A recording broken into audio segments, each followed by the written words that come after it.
Petrol ಆಯ್ತು, diesel ಆಯ್ತು, ಈಗ ಈ ಔಷಧಿಗಳ ಬೆಲೆ ಏರಿಕೆ ಕೂಡ ಮಾಡಲಾಗ್ತಾ ಇದೆ. ಔಷಧಿಗಳ ದರ ಸರಾಸರಿ 15ರಿಂದ 20% ಹೆಚ್ಚಳ ಮಾಡಲಾಗ್ತಾ ಇದೆ. 15% ಇದ್ದಿದ್ದು ಈಗ 20% ಹೋಗ್ತಾ ಇದೆ. ಟೋಟಲ್ 5% ಜಾಸ್ತಿ ಮಾಡ್ತಾ ಇದ್ದಾರೆ. ಹಂತ ಹಂತವಾಗಿ ಹೊಸ ಬ್ಯಾಚ್ ಮೆಡಿಸಿನ್ಸ್ ಬೆಲೆ ಏರಿಕೆ ಆಗ್ತಾ ಇದೆ.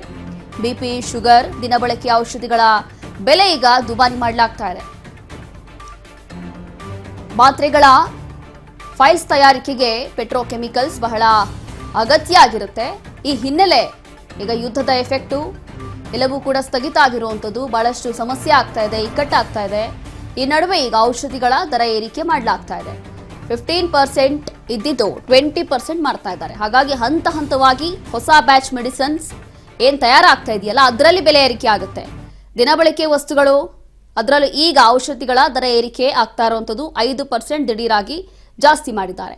ಕೇಂದ್ರ ಸರ್ಕಾರದಿಂದ ಯಾವಾಗ ಯುದ್ಧ ಆರಂಭ ಆಯಿತು ಅಥವಾ ಗ್ಯಾಸ್ ಸಮಸ್ಯೆ ಯಾವಾಗ ಇಡೀ ರಾಜ್ಯದಲ್ಲಿ ಕಾಡ್ತೋ ಅದೇ ಸಂದರ್ಭದಲ್ಲಿ ಅವಾಗಲೇ ಒಂದಷ್ಟು ಮಾಹಿತಿ ಇತ್ತು. ಅಂದರೆ ಮುಂಬರುವಂತಹ ದಿನಗಳಲ್ಲಿ ಈ ಅಗತ್ಯ ವಸ್ತುಗಳು ಅದರಲ್ಲೂ ಕೂಡ ಔಷಧಿಗಳ ಮೇಲೆಯೂ ಕೂಡ ಆಲ್ಮೋಸ್ಟ್ ಬೆಲೆ ಏರಿಕೆ ಆಗುತ್ತೆ ಅನ್ನುವಂಥದ್ದು ಗೊತ್ತಿತ್ತು.